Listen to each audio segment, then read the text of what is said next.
Hi, and welcome to the Latina Love Diaries, Season 2, Episode 14.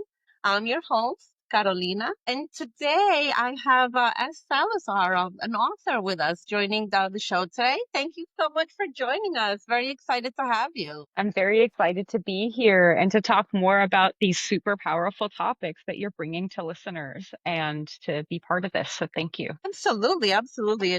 It's a great thing for you to come on and to share with us a little bit about your story and your work. Before we get into all of that, I'd like to first take a little bit of time to talk about spring, right? We're in April. I'm in Orange County, so there's flowers everywhere here. They're absolutely stunning and they're everywhere. And it just reminds me so much that this is the time where you're really planting seeds for what it is that you want to happen in the fall, right? This is the time when I'm putting in a lot of work to make sure that my year goes according to plan and that my goals for the fall come to fruition. And I was just thinking about that and the metaphor with spring, how so many times, you see a beautiful garden, you look outside, you see these beautiful flowers and you're enjoying them, but you don't realize all of the hard work that goes into making those flowers bloom, into making that garden beautiful. As I was saying, if you have a rose garden, if you have a really beautiful garden, you're probably using manure of some sort in your soil.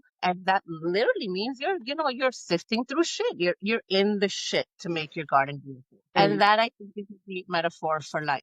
Because in order to make your life beautiful, in order to make your life a garden of beauty, you have to sift through your own shit. You have to sift through your own trauma. You have to sift through your own, inner child. You have to do that inner work so that you can have, the beautiful fruits of all of your labor. Because if you don't do this work, it's all going to be built atop rotten soil. Eventually, trauma comes up, things come up, and the garden gets destroyed, right? And so that's something that I was hmm thinking about. For me, this is a time where I'm putting in a lot of work. I'm a very spiritual person. I'm an energy worker. So to me, this is that energy where you're putting in the work. It's spring, it's rebirth, it's renewal. Well, how do you yourself feel about that? So I live in Seattle. So when we think about spring, we're thinking about one, false winter. Like it's still hailing. We got our first snow in like March this year. But most of the time when people think about Seattle, they think of the rain. And so thinking, yes, we're out there in our garden, we're pulling up weeds, we're spreading literal shit and sifting through it, but also we're being rained on too by the parts of life that we don't get to control. And the only thing that we have to control is the way we respond and react to it. And so I think a lot about that when it comes to spring as well, because in a lot of my writing, it is a very visceral response to how I'm feeling about generational trauma, disenfranchised grief, inherited trauma, Latinx diaspora, and those sorts of things. Sometimes the rain just comes and you still have to sift through the shit. And another element that I think of is I love the idea of pulling weeds because something that we are getting more comfortable talking about, especially in Latin cultures, is about mental health and mental illness. And when I started my undergrad, I was diagnosed with depression and generalized anxiety disorder, which was very niche and weird for my family. They were like, well, you're just normal. Like, what do you mean you have these things? And so when I think about pulling weeds, I actually don't have a problem pulling weeds. My issue is making sure that because I'm on my wellness journey and I'm reading the books and I'm doing the meditation and I'm doing the mental health practices to try to stay regulated and to be in my own power. But what's challenging about generalized anxiety disorder in particular is that my brain spirals and finds things to fixate on. That's the generalized part of it. It's not that I worry about everything, it's that my worries are in general can attach to anything and fixate on it and hold tight. So I have to work really deliberately on the giving myself grace and loving myself, even though I have these things about me that are diagnosed that were paved for me by my ancestors, these anxious tendencies that I have. and to make sure that when I look in the mirror, I'm not turning every part of me into a weed that must be pulled. And so I think about that part of spring as well. It's not just doing the work and pulling the weeds, but it's also admiring that a weed is still a flower, and that sometimes you'll plant flowers in your garden and you're still going to have things germinate in places that you weren't planning, and that there's beauty in that too. It's about balance for me when I think of spring. Absolutely. I agree with that. It's definitely about balance. And that's life. You're never going to have a life that's 100% happy all the time or 100% sad all the time. There is this balance, right? There is this kind of natural yin and yang to things, if we flow with things. Sometimes I think a lot of our troubles and misery happens when we try to fight against the flow of the universe and put hurdles for ourselves sometimes. But you bring up an excellent point. You brought up generational trauma, and that's something that I've been, working through a lot the last couple of years after my divorce. I feel like it's something that was new to me. I hadn't really thought about before, and how, that generational trauma affected decisions that I made in my life without realizing it, and what that said about me, and how to let go of these behaviors, how to be able to spot these patterns so I don't repeat these behaviors again. And that took a lot of inner work. I had to look at a lot of things. I love my dad very, very dearly. He passed last summer, and one of the things that I really, really had to look at with an honest I guess, is what role did he play in the generational trauma that I carry and in some of the decisions that I made? Because even though he was an amazing dad and I loved him very dearly, well, he was still a human and he wasn't perfect. None of us are, right? And he had his own trauma that he carried with him, and that bled over into me. And that's definitely something that I've had to deal with, and with my mom as well. One of the themes that comes up in my family a lot as far as generational trauma, especially on my mom's side of the family, is women being completely devoted to men at the expense of their own happiness. Where even if they're no longer happy in the marriage anymore, they're still going to make the men happy, and they're still going to do whatever they can to make the man's life as easy as possible. And so that's something that I've had to really look at and face within myself, because I did repeat that. And eventually I got divorced, but I have these tools now. I recognize what happened and I can move differently, right? And I can teach my daughter to move differently because I was able to recognize these patterns. But it is something that, it takes a lot of reflecting. It takes a lot of work, and it's something that I know you mentioned that you write about. It's something that you deal with a lot in your writing. Do you want to tell us a little bit about that? Maybe share your own story. Yeah, absolutely. So the book that is being referred to is my debut poetry collection, Raíces, Relics, and Other Ghosts. And this book is very much about Latinx diaspora. It's about generational trauma, very specifically. And it's specifically chronicling the story of mis abuelos, my paternal grandparents, and that was kind of the rift in the Latina part of my family, where we are disconnected from not just our culture and where we come from and our roots, but each other because of the trauma that occurred. And what was very interesting about the process of this book was that I that loyalty was not on the front of my mind when I was writing this book, because I did not know anything about me. The only thing that I have of them is their wedding photo. That's the only thing that I have to reference. They both died before I was born, and my dad has been separated from them for decades upon decades upon decades, and the rest of his family. So what was interesting about the loyalty piece was my dad helped me by telling me what he was able to remember and then connecting me with family members that I wouldn't have even dreamed of, and trying to find these stories and really assess where generational trauma becomes inherited trauma. Inherited trauma inherited trauma being the idea that trauma changes our DNA. It changes the DNA when we have children, grandchildren. It all kind of it sets the path for us. And I remember growing up that I had this really deep sense always of self-loathing and like just sadness. And I learned through learning about their stories that those are their stories that I'm carrying. Because, when you're born, you don't have any sense of self, right? That's something that you build aside from what's in your DNA. And another story that's in my head that I heard very often was you're gonna die alone, which is a really loud and powerful story, especially as a young person, that you're gonna be alone. And I learned by finding mis abuelos' stories that loyalty actually had everything to do with it, that there was some disloyalty that happened between mis abuelos' marriage.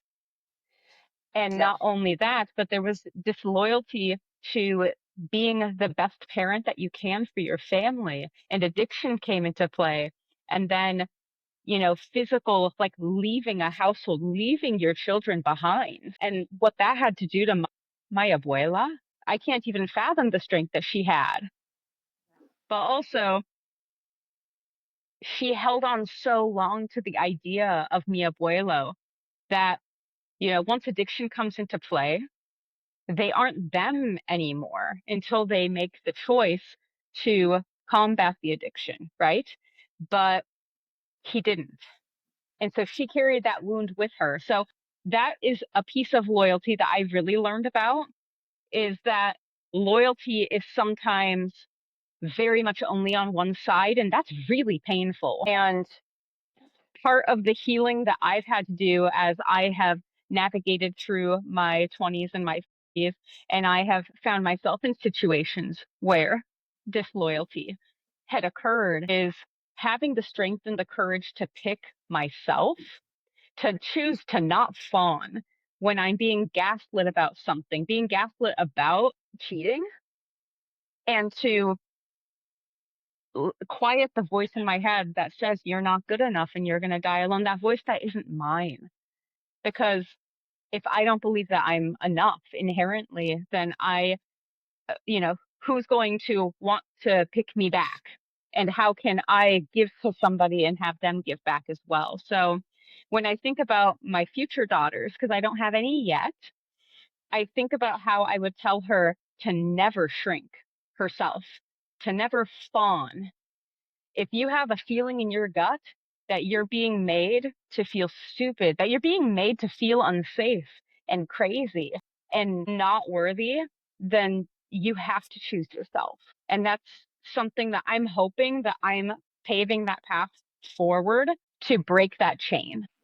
Yeah, you just said something. You said how the story of your abuelos, you learned that loyalty can be just one-sided. And that really hit hard for me because that is something that I learned when I realized that I was going to have to get a divorce, that I would had been loyal to our vows and to this marriage, but the man that I had married was no longer there. What happened with me and my marriage is my ex-husband suffers from bipolar and manic depression, and he had been on medication and therapy for years, and then got off medication and therapy. And it took about 4 years for our entire marriage to crumble. And in those 4 years, I tried to hang on, as much as I could, but I couldn't. In the end, I had to choose my kids. I had to choose myself, right? But I did hang on because of this intense sense of loyalty that I now understand comes from the generation of women before me who did the same, who stood by a man no matter what, right? And so I had this really intense sense of loyalty. I would say I still felt that up until about 2 months ago. And we haven't been together since like 2021. But it's like it was this really intense sense of loyalty that I did have to realize, as you learn, was one-sided because that loyalty wasn't returned. It wasn't cheating or anything like that, but it was not not being loyal enough to take care of yourself for your family, not being Mm. willing to care for your own mental health and to be loyal to the vows that we made so that you could be the man that you're supposed to be, right? While I carried everything hoping you would get it together. And so that, you saying that, that's something that really hit hard because that is a lesson that sometimes we as women, we do unfortunately have to learn that there is such a thing as being too loyal to somebody when you should be more loyal to yourself. And that's a mistake I'll never make again. I feel like I Hmm. gave too much of myself in my marriage. Like I was so deeply in love and devoted that I gave everything. I gave my health suffered. I ballooned in weight up to like 210 pounds. My hair was thinning. I was a mess. My knees hurt. And it wasn't until I decided to walk away and decided that, his problems were not my problems and I really needed to be responsible for my kids. They were my main priority and responsibility. And once I was able to put myself first for them, that's when things changed and I was able to get control of my health and I was able to walk away from the marriage. But it did take having to understand that my loyalty wasn't returned and it was never going to be. He was never going to go back to being the man that I thought that he was. That man was gone. Hmm. And I think Hmm. that that's something that the women that came before me, you know, didn't have the opportunity to learn. Back then, it was a lot harder to leave as a woman. You couldn't have bank accounts, you couldn't own a home. In a lot of places, especially going even further, you were stuck. Especially if you had kids, there was nothing you were going to do. You were going to have to tough it out. And so it gives me a sense of pride to know that I didn't have to tough it out. I was able to recognize that I could walk away and I did walk away. And I'm able to show my daughter that now that, you know what, you have to take care of yourself and other people's mental health are not your responsibility. And they never, that's just how it is. People can only take care of themselves. You can't force somebody to care for themselves, no matter how much you love them, no matter what. You just can't. They have to want it. And Hmm. so, again, that's keeping in touch with your writing. What is something that, inspired you to come up with to write the story of your abuelos? What led to you wanting to do that? I think that a lot of people were feeling very soul searchy during the pandemic. I was new to a teaching career. I was pretty new out of my undergrad still. And essentially, the whole world shut down and was falling apart. And nobody was really sure how things were going to change, who would be safe, who would not be safe. And I was forced to be in person during the pandemic for teaching, despite being immunocompromised. So I was thinking a lot about what if something happened to me, if something, then what am I leaving behind? And then I started thinking about those who had left me behind or were unable to leave things behind. And that's how I got to thinking about mis abuelos, where the only evidence I have of their existence besides my dad's stories is their wedding photo. And that hypothetically there's a box in one of my tia's basements that has actual like childhood photos and other instances of proof of their existence. And that really got me to thinking about what happens when all of my tias are gone, when my tio's gone, when my dad is gone. And then I had all of these things that were going on inside me, all these voices, all of these really strong narratives in my head telling me things about myself, not understanding where those stories were coming from because I wasn't like taught that I wasn't enough, not deliberately. Like I wasn't taught that I would die alone. Those are things that were like a genetic change and kind of passed down to me, these mental health things, right? And I suddenly had a very grave sense of urgency that if I didn't write these things down, if I didn't at least journal about them and explore them, then when I have kids or like when I'm talking to my nieces who I love so much and they're getting so big, that they're going to have these questions and no one will have even half an answer for them. And that really lit a fire in my heart. I wanted to be sure that I was able to give myself and to give future generations of my family even part of an answer or an inkling or a theme related to why our family is a little bit disjointed, a little bit separated, why there's a lot of untreated mental health conditions, why there's a lot of substance use in our family to self-soothe and to just be able to name and identify those patterns and then to change them. And that's kind of what sparked all of this. I also, as far as my writing journey goes, I have always loved writing. I don't know why, something about Shel Silverstein in the sixth grade. I read a poem and I just thought it was great. And so I kept reading and writing poems. I have a little binder on my bookshelf of every poem I've ever written from the seventh grade up until I started college. It's like just silly things. But in my first creative writing class in college, I had a professor give me a really low mark on a creative writing assignment, and I asked her what I could do to do better.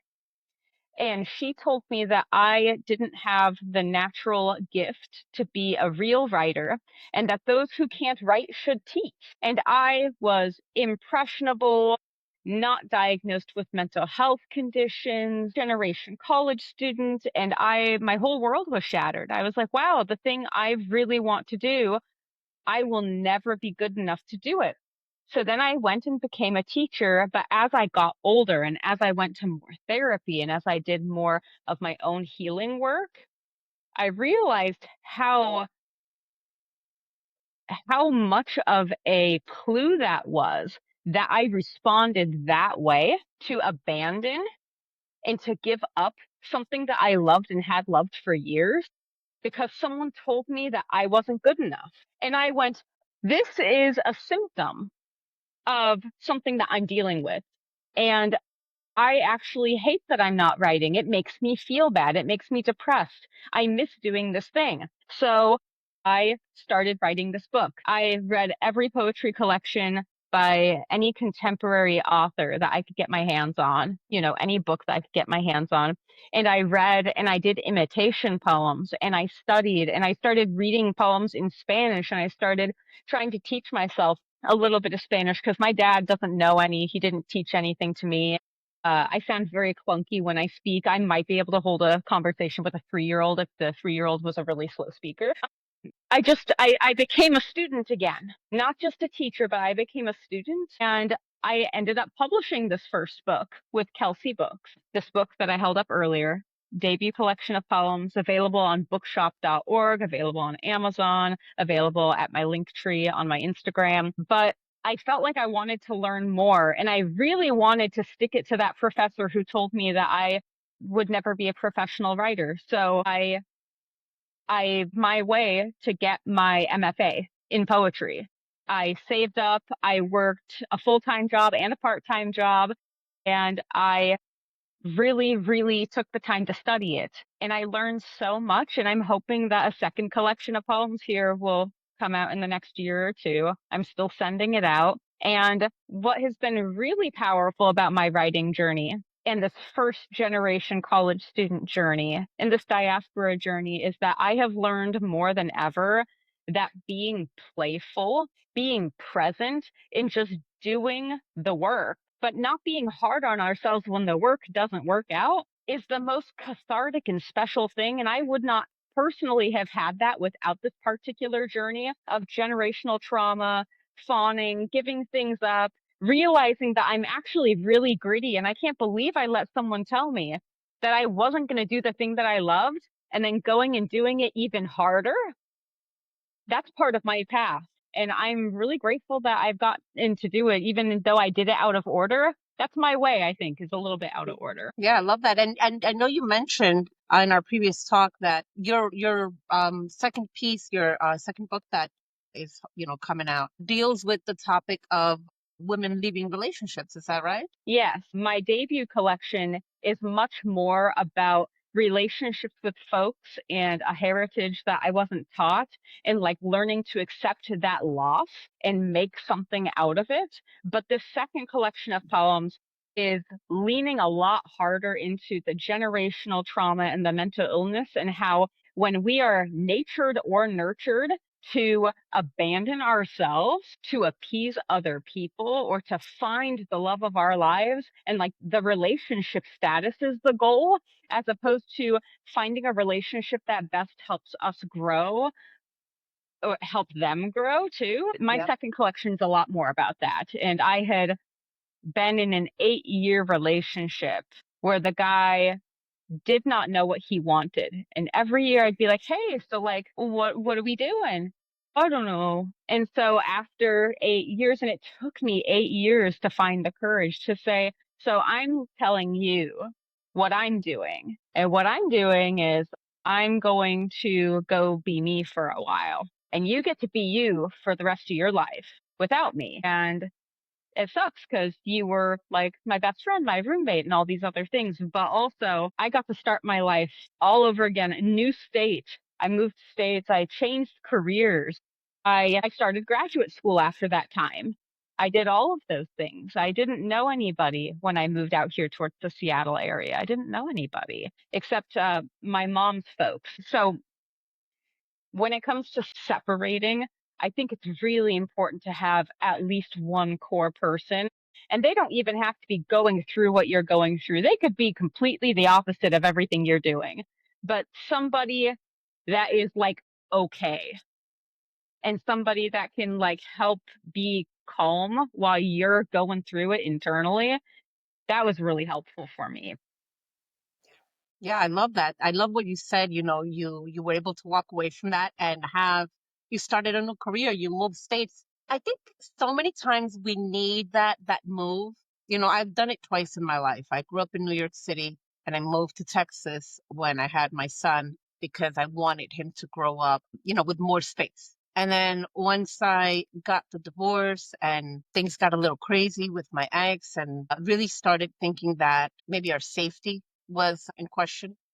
Then I was like, okay, I'm gonna leave Texas. Where am I gonna go? And I love the ocean, and it had never occurred to me that I could live close to the ocean. I don't know why. Maybe because the man that I was with, my ex-husband, he wasn't a big fan of the beach. I don't know, but I love the beach, and so I moved to California. Everyone thought I was insane because it's people are moving from California to Texas. I'm coming to California. Mhm. Everything's a little pricier, but I think it was honestly the best decision I could have made for me and my kids. We're by the ocean a lot, which I find really healing and cathartic. I did a lot of crying in the ocean when I first got here. My dad was in hospice. He passed away 2 months after being here, and I had him at home. I had him pass at home. So those whole 2 months, I was with him. And so it was really cathartic for me to be able to be in the ocean and kind of release my tears there and cry. But it had never occurred to me that I could do that I could live by the ocean. It wasn't until I got divorced and kind of shook up my own life. And I think sometimes that's what it takes. You got to kind of shake up your own life, and Mhm. realize, what, you're not stuck anywhere. You can live whatever life you want. You just got to put in the work to do it. And that can sometimes feel a little daunting, but if you just start doing the work, man, your life gets so beautiful. I really think that. I think, if you really start doing work on yourself and just start thinking about what you want your life to look like and working towards that, I think everything changes. Is your life always going to be perfect? Are you always going to be happy? No, but you're probably going to be happier more times than you're not, right? And Mhm. you deal with the sadness in a very different way, or with stress in a very different way than you might have before you dealt with everything, right? Where stress might have, knocked you down and out, or something might have seemed overwhelming. But once you've done that work and once you're living your life with purpose, that really changes. And I love that, you mentioned how this teacher discouraged you from writing, and you were able to find that within yourself and say, you know what? No, I'm going for it, and I'm going to do it harder than ever, and I'm going to make it work. And look at you. That's incredible. That's a really, really incredible story. Kudos to you for that. That's really great. And it takes follow through, which again is something where a lot of people can give up, right? Living your dream life isn't easy. Nobody's going to hand it to you. You have to really go out there and get it. You have to be willing to work really hard to get it. Mhm. So I think that sometimes that can seem daunting, but this is why I love having women that are doing these things with their lives so that women can see, no, you can do it too. Everybody can do it. We sometimes get so bogged Absolutely. down. into daily life and being a mom or being a wife or being a girlfriend or being whatever. And then we forget that, hey, you know what? We're us too. We're an individual and we can make our life look however we want it to look, right?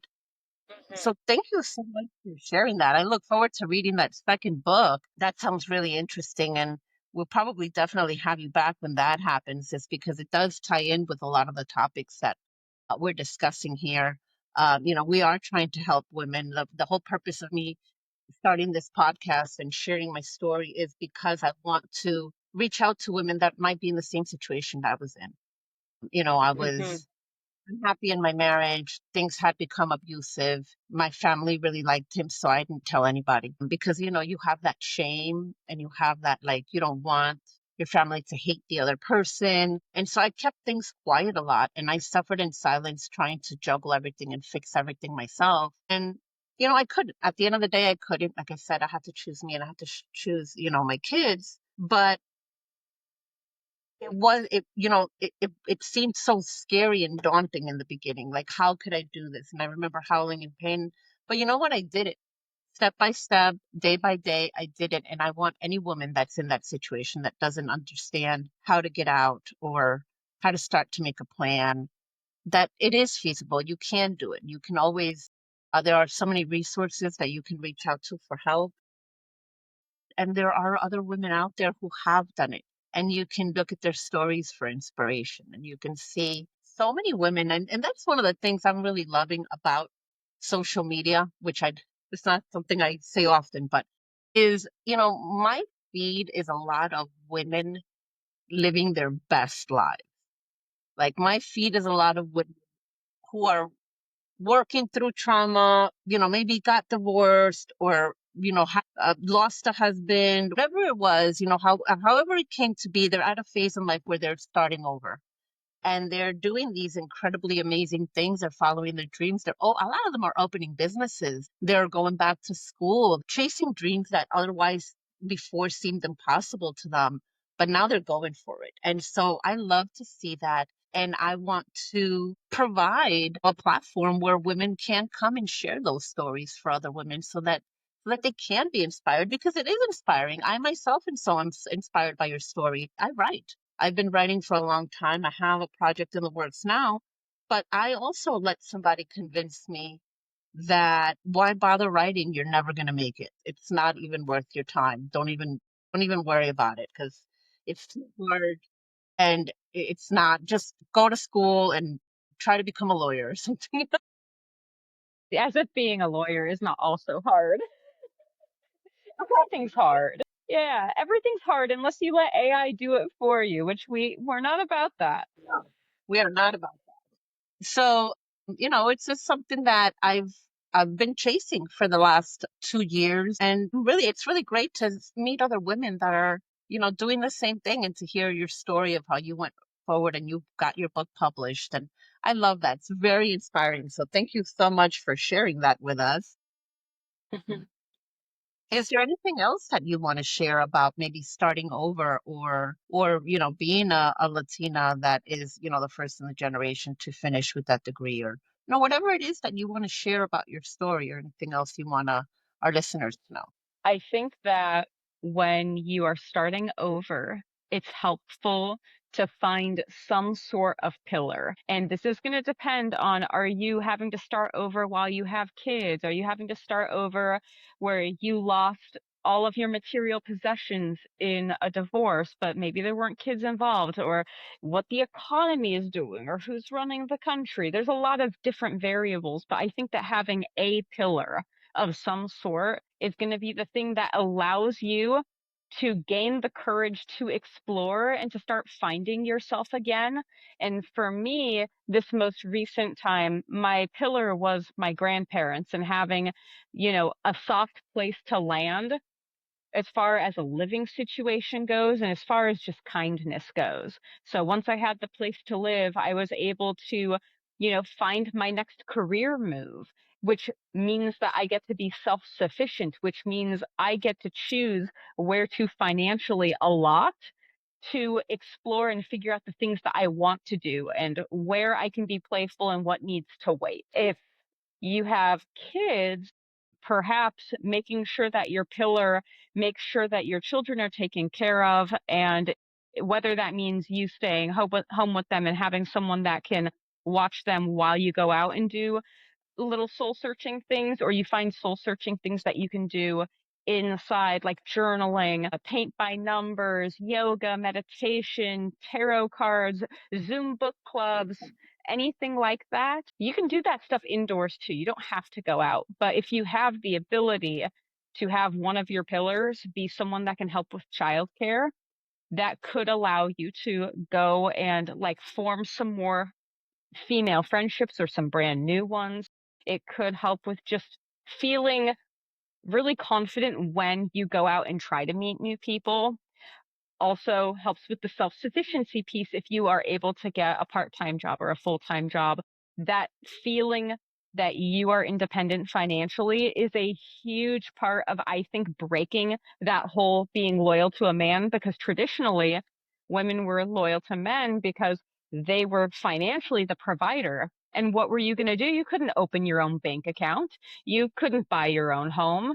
So it was literally what you had to be. And I think breaking that financial trauma in a way and being independent that way can kind of expedite that process when you are starting over romantically.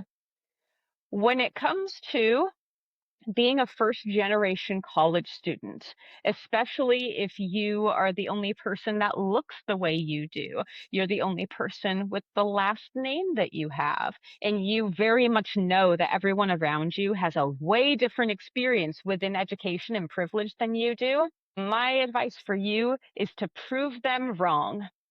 They're not going to say it to your face.